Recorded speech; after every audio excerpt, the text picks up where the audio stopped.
Sri, kamu nggak pernah merasa capek ya? Suara Pak Bos lirih di ruang tamu yang remang sore itu. Aku hanya tersenyum, menunduk, menatap cemariku yang gemetar menugang cangkir teh hangat. Entah kenapa setiap kali beliau memanggil namaku dengan nada selembut itu, hatiku terasa bergetar. Aku tahu seharusnya batas antara majikan dan pembantu tidak boleh dilewati. Tapi keheningan sore itu seolah meniadakan semua jarak yang ada. Namaku Sri, usia 35 tahun, janda tanpa anak, dan sudah 7 tahun hidup sendirian. Aku lahir di sebuah desa kecil di pinggiran Purworejo di rumah berdinding papan yang dulu penuh tawa almarhum suamiku. Setelah beliau meninggal karena kecelakaan di ladang, hidupku seperti kehilangan arah. Tak ada lagi yang menunggu di rumah, tak ada suara langkah kaki yang memanggilku Bu Sri, hanya sunyi yang menetap di setiap sudut kamar. Maka ketika seorang tetangga menawari pekerjaan di kota sebagai pembantu rumah tangga, aku tak berpikir panjang. Kupikir mungkin di kota aku bisa menemukan alasan baru untuk tetap bertahan. Kini, sudah hampir 3 tahun aku bekerja di rumah besar keluarga Pak Arif dan Bu Ratna, pasangan terpandang di kawasan Jakarta Selatan. Rumah mereka besar, bersih dan rapi dengan halaman belakang yang ditumbuhi bunga kamboja dan kolam kecil berisi ikan koi. Setiap pagi aku bangun pukul 5, menyiapkan sarapan, bubur ayam untuk Bu Ratna dan kopi hitam tanpa gula untuk Pak Arif. Setelah itu aku mencuci, menyapu dan mengelap semua kaca besar di ruang tamu hingga siang. Siang hari aku duduk sebentar di dapur, menikmati sisa lauk sambil mendengarkan radio kecil peninggalan almarhum suamiku. Satu-satunya benda dari masa lalu yang masih kubawa ke kota ini. Bu Ratna adalah perempuan yang cantik dan sibuk. Setiap hari ada saja urusannya. Arisan, salon, pertemuan, kadang juga acara sosial di luar kota. Sedangkan Pak Arif, suaminya, sosok lelaki berwibawa berusia 50 tahun. Cara bicaranya lembut, tapi berisi. Dan berbeda dengan kebanyakan majikan, beliau selalu menghargai pekerja di rumahnya. Setiap kali aku selesai bekerja, beliau tak segan mengucapkan terima kasih. Hal kecil seperti itu bagi orang sepertiku terasa seperti penghargaan besar. Namun di balik rutinitas yang teratur itu, hidupku sebenarnya sepi. Setelah pekerjaan selesai, aku hanya duduk di teras belakang, menatap langit yang mulai jingga, mendengarkan suara motor orang pulang kerja. Kadang aku iri pada mereka, punya rumah, punya keluarga, punya tempat kembali. Aku hanya punya kamar kecil di belakang dapur, dan kenangan yang mulai pudar. Tapi entah kenapa, sejak bekerja di rumah ini, aku jarang merasa benar-benar sendiri. Mungkin karena cara Pak Arif memperlakukan semua orang di rumahnya, atau mungkin karena caranya memandang dengan tenang setiap kali berbicara. Waktu itu aku belum tahu bahwa dari kehangatan sederhana itulah segalanya akan mulai berubah. Aku hanya tahu, di rumah besar itu aku menemukan kembali sesuatu yang sudah lama hilang dari hidupku. Rasa dihargai, rasa dilihat, dan diam-diam rasa hangat yang belum sempat kuredam. Hari itu Sabtu sore. Langit Jakarta tampak muram sejak pagi. Awan tebal menggantung rendah dan angin berhembus lembut, membawa aroma tanah basah. Dari jendela dapur aku melihat titik-titik hujan mulai menitik di kaca, membuat garis-garis bening seperti serabut kenangan. Di rumah besar itu hanya ada aku dan Pak Arif. Bu Ratna pergi arisan sejak siang dan mungkin baru pulang malam nanti. Rumah yang biasanya ramai oleh langkah dan suara, kini terasa lengang, hanya ditemani bunyi hujan yang jatuh pelan di atap genting. Aku duduk di ruang tengah sambil menyetrika baju, mencoba mengalihkan pikiran dari rasa sepi yang aneh. Saat itu Pak Arif sedang duduk di sofa, mengenakan kemeja rumah warna biru tua. Ia memegang koran, tapi matanya tampak kosong, seolah pikirannya melayang entah kemana.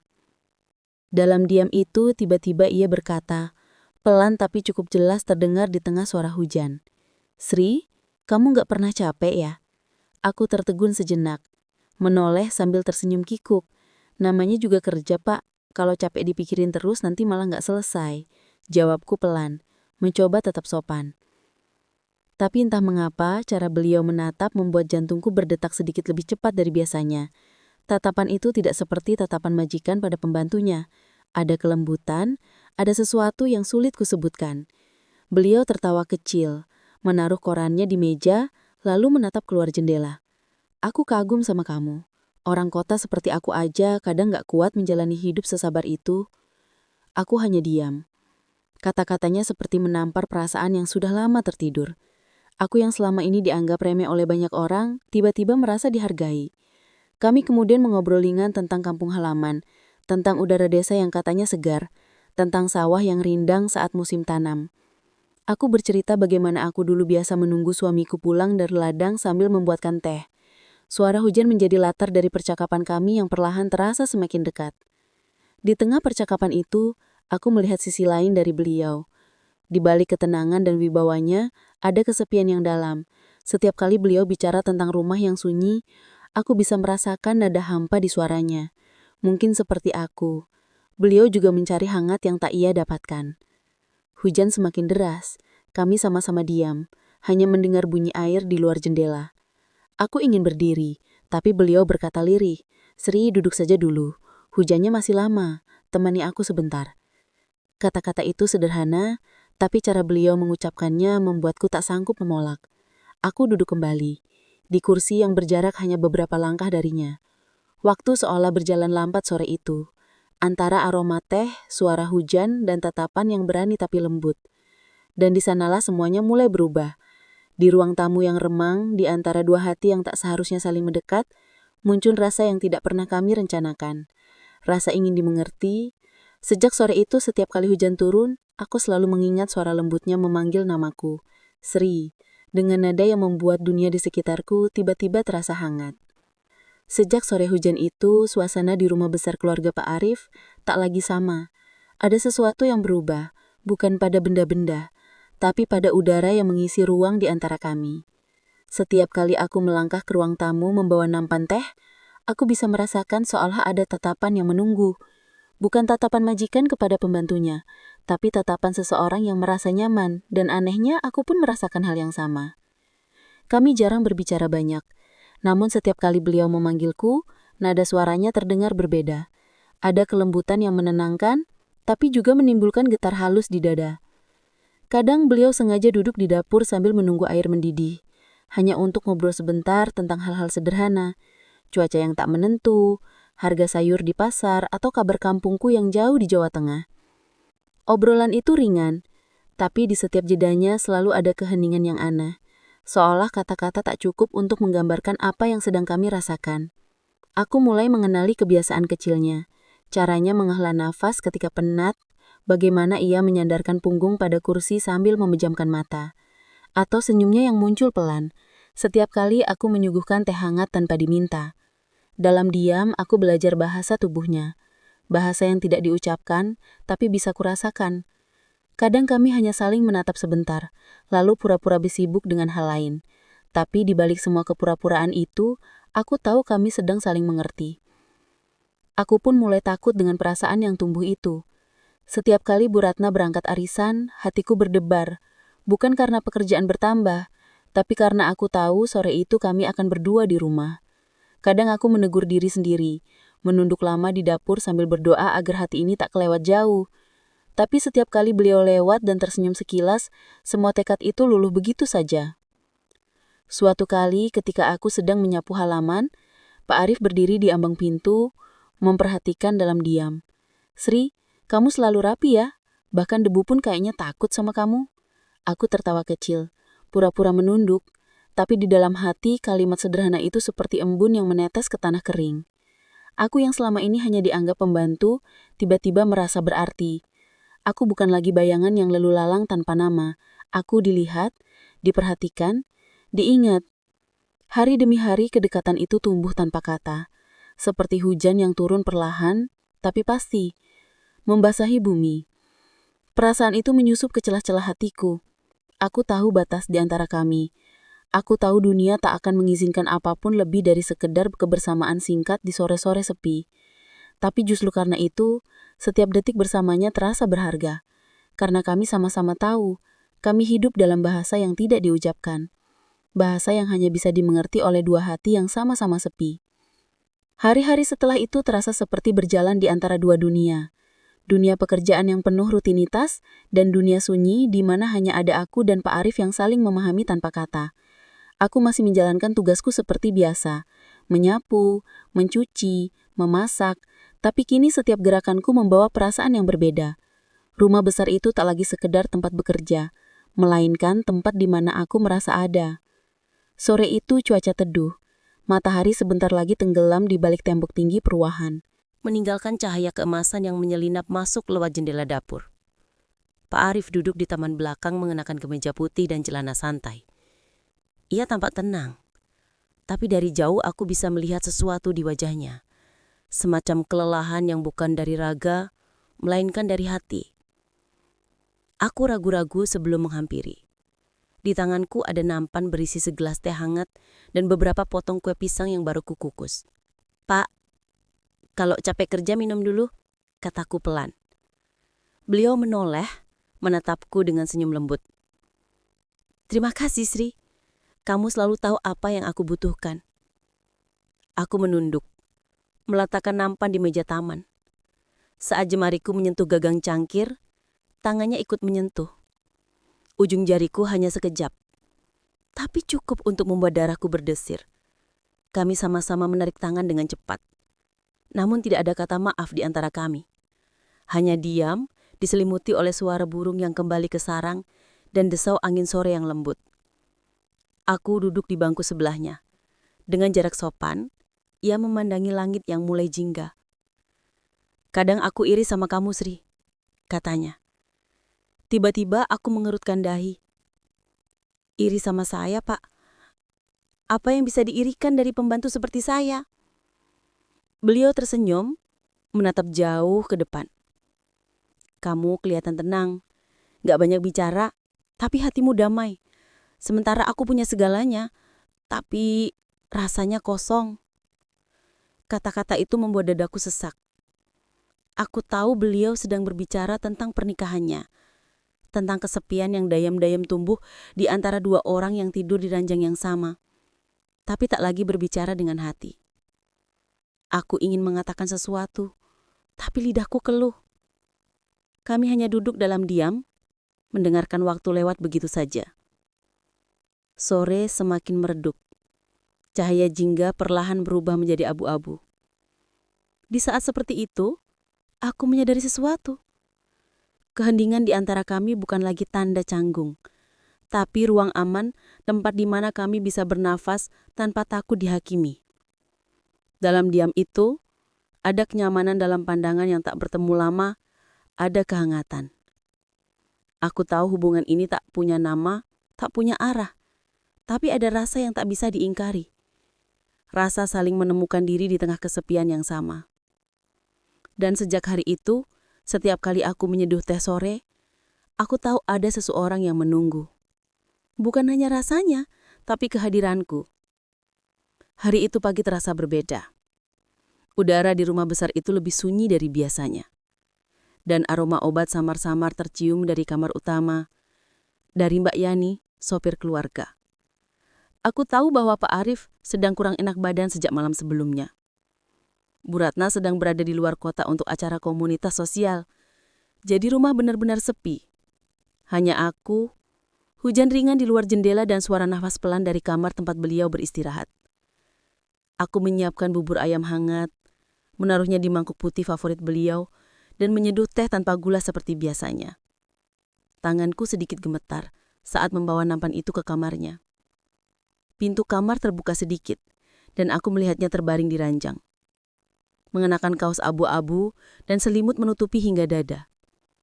Wajahnya tampak pucat, tapi tetap ada ketenangan yang khas dari dirinya.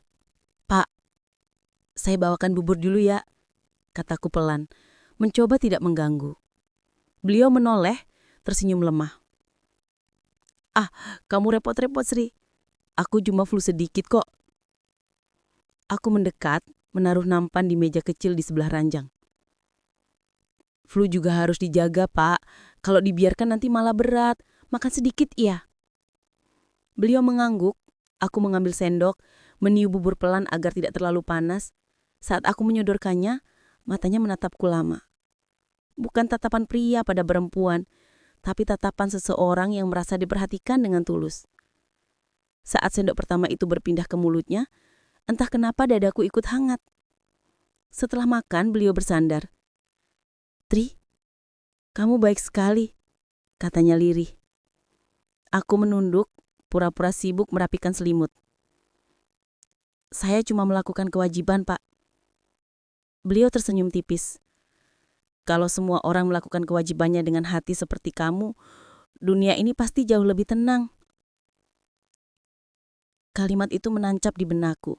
Sederhana, tapi dalam. Aku duduk sebentar di kursi dekat ranjang, menatap hujan yang makin deras di luar jendela. Ruangan itu hangat, tapi ada rasa lain yang menyelinap. Rasa nyaman yang menenangkan, sekaligus membuatku takut. Aku takut kalau perasaan ini tumbuh lebih jauh. Tapi lebih takut lagi kalau harus kehilangan kebersamaan seperti ini. Saat aku hendak berdiri, beliau menahan dengan suara pelan. Sri, terima kasih ya. Aku nggak tahu kenapa, tapi setiap kali kamu ada di sekitar, rumah ini terasa hidup. Aku tidak tahu harus berkata apa, hanya menunduk, menatap jemariku sendiri. Ada sesuatu yang mengalir di antara kami. Bukan cinta seperti di cerita-cerita, tapi kehangatan yang nyata yang datang dari dua jiwa yang sama-sama lelah dan menemukan tempat untuk beristirahat sejenak. Sejak hari itu, setiap kali aku menyiapkan makanan atau membersihkan kamar, aku melakukannya dengan perasaan yang lain. Bukan sekedar tanggung jawab, tapi rasa ingin menjaga.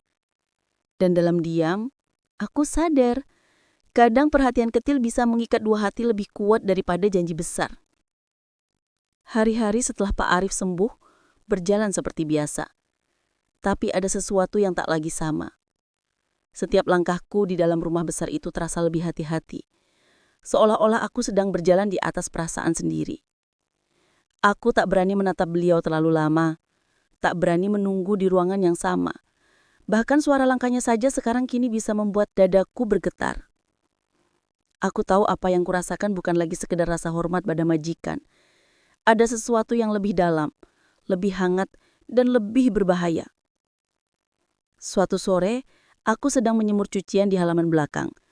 Ketika ku dengar langkah kaki mendekat. Saat menoleh, aku melihat beliau berdiri di ambang pintu dapur, membawa secangkir kopi. Senyum kecil terukir di wajahnya. Kamu gak istirahat dulu, Sri? Tanyanya. Aku menggeleng, berusaha menahan gugup. Belum, Pak. Ini tinggal sedikit. Beliau menatap ke arah cucian yang bergoyang diterpa angin, lalu berkata pelan. Rumah ini lebih tenang kalau kamu ada. Entah kenapa, rasanya hidup. Aku terdiam. Kalimat itu sederhana, tapi menusuk sesuatu di dalam diriku. Aku menunduk, pura-pura sibuk menata jemuran agar beliau tidak melihat pipiku yang mulai hangat. Tapi dari ujung mata aku bisa melihat senyum lembutnya. Senyum yang sulit kulupakan. Sejak hari itu aku mulai menyadari bahwa aku menunggu kehadirannya. Setiap kali mendengar suara mobilnya masuk ke garasi, hatiku berdebar. Setiap kali beliau memanggil namaku, ada rasa hangat yang mengalir begitu saja. Kadang aku menegur diri sendiri. Berulang kali berdoa di malam hari agar hati ini kuat. Tapi semakin kutolak, perasaan itu justru tumbuh semakin dalam. Suatu hari, aku sengaja menjaga jarak. Aku menghindar dengan alasan sibuk di dapur. Mencoba membuat batas antara kami kembali jelas. Namun sore itu, beliau datang menghampiri, berdiri di pintu dapur dengan ekspresi yang tak bisa kubaca. Sri, kamu kenapa? Akhir-akhir ini menjauh? Suaranya lembut tapi serius. Aku menelan ludah, tak sanggup menatap matanya. Enggak, Pak. Saya cuma sibuk. Jangan bohong, katanya lagi. Suaranya menurun. Aku bisa merasakan kalau kamu berubah. Rumah ini jadi lebih sepi tanpa kamu. Kata-kata itu membuat air mataku menetes begitu saja. Aku menunduk, menggenggam kain di tanganku erat-erat. Pak, saya cuma pembantu. Nggak pantas kalau saya terlalu dekat. Beliau terdiam lama lalu berkata pelan, hampir seperti bisikan yang membuat seseorang pantas itu bukan posisinya, Sri, tapi hatinya. Aku tak bisa menahan isa kecil yang keluar. Semua batas yang kutegakkan runtuh begitu saja oleh kelembutan kata-katanya. Tapi di balik rasa itu, ada ketakutan yang lebih besar. Takut kehilangan arah, takut disalahkan, takut merasa bahagia atas sesuatu yang tak seharusnya. Malamnya aku berdoa lama di kamar kecilku di belakang dapur. Aku menangis dalam diam. Aku sadar, aku telah jatuh hati kepada seseorang yang tidak mungkin kumiliki. Tapi di antara tangis itu, aku juga menyadari satu hal. Perasaan ini nyata. Ia lahir bukan karena keinginan, tapi dari ketulusan yang tumbuh di tengah kesepian dua jiwa. Dan sejak malam itu, aku tak lagi berusaha menolak perasaan ini. Aku hanya berjanji pada diriku sendiri untuk menyimpannya diam-diam. Cukup aku yang tahu, cukup aku yang merasakan. Waktu berjalan lebih cepat dari yang kukira. Hari-hari di rumah besar itu mulai dihitung mundur. Tanpa kusadari, Bu Ratna baru saja memberi kabar Bahwa mereka akan pindah rumah keluar kota karena pekerjaan baru Pak Arif. Saat kabar itu kudengar, seolah ada sesuatu di dadaku yang runtuh perlahan. Aku hanya tersenyum di hadapan mereka, berpura-pura menerima dengan tenang. Padahal di dalam hati, aku sedang belajar melepaskan sesuatu yang bahkan belum sempat kumiliki. Malam sebelum hari terakhirku bekerja, aku tak bisa tidur di kamar kecilku yang hanya diterangi lampu redup. Aku duduk menatap koper tua yang sudah kupersiapkan. Semua bajuku sudah terlipat rapi, tapi hatiku masih berantakan. Aku tahu besok pagi aku akan pergi. Tak ada alasan untuk tetap tinggal. Tapi bagaimana caranya meninggalkan tempat yang membuatku merasa hidup kembali? Bagaimana caranya menghapus semua kenangan kecil, senyum, tatapan, percakapan ringan di sore hujan yang kini melekat dalam setiap sudut rumah ini? Pagi itu udara terasa lembut, tapi berat. Aku membersihkan ruang tamu untuk terakhir kalinya. Tanganku gemetar ketika merapikan taplak meja tempat dulu kami duduk minum teh sore. Sementara di luar, Pak Arif sedang berbicara dengan supir tentang jadwal keberangkatan. Setiap suara terdengar lebih pelan dari biasanya, seolah dunia sedang menahan napas. Sebelum aku sempat pamit, beliau muncul di ambang pintu dapur. Wajahnya tenang, tapi matanya menyimpan sesuatu yang sulit disembunyikan. "Sri," katanya pelan. "Jadi hari ini kamu pulang kampung ya?" Aku mengangguk.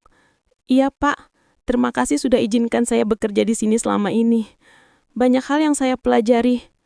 Beliau tersenyum tipis, tapi suaranya sedikit bergetar. "Bukan aku yang harusnya berterima kasih, Sri. Kamu yang selama ini membuat rumah ini terasa hangat, hidup. Aku nggak tahu bagaimana rasanya nanti tanpa kamu di sini." Aku menunduk, tak sanggup menatap matanya. "Saya cuma melakukan pekerjaan saya, Pak, itu saja." "Tidak," katanya pelan. "Kamu melakukan lebih dari itu." Ada keheningan panjang setelah itu. Angin pagi masuk dari jendela, membawa aroma melati dari taman belakang. Aku bisa merasakan setiap detik berjalan lambat. Lalu dengan suara hampir berbisik, aku berkata, "Pak, saya pamit. Iya, terima kasih untuk semuanya." Beliau tidak menjawab, hanya menatapku lama, seolah ingin menyimpan wajahku dalam ingatan. Saat aku berbalik, beliau berkata lirih, "Hati-hati di jalan, Sri. Dan jangan lupa bahagia, meskipun tanpa aku." Langkahku terasa berat, setiap detak jam, setiap bunyi pintu yang tertutup, seperti tanda berakhirnya sesuatu yang tak bisa kujelaskan. Saat mobilku bergerak meninggalkan rumah itu, aku menatap keluar jendela, dan di sana, di teras, Pak Arif masih berdiri sendirian. Air mataku jatuh tanpa bisa tahan. Aku tidak menyesal pernah mengenalnya, tidak menyesal pernah merasa dekat. Karena dari beliau aku belajar bahwa tidak semua rasa harus dimiliki untuk bisa berarti. Ada cinta yang hanya cukup untuk dirasakan, disimpan dayam-dayum, dan dikenang dalam doa.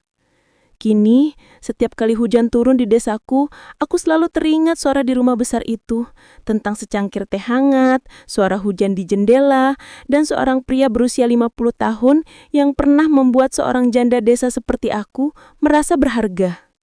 Dan meski kami tak lagi bertemu, aku tahu di suatu tempat, mungkin di antara kenangan yang sama, beliau pun masih mengingatku, bukan sebagai pembantu, tapi sebagai seseorang yang pernah hadir di saat sunyi dan membawa sedikit cahaya ke dalam hidupnya. Itu cukup bagiku, karena cinta kadang tak perlu dimiliki untuk menjadi nyata. Ia hanya perlu dikenang dalam keheningan yang tulus.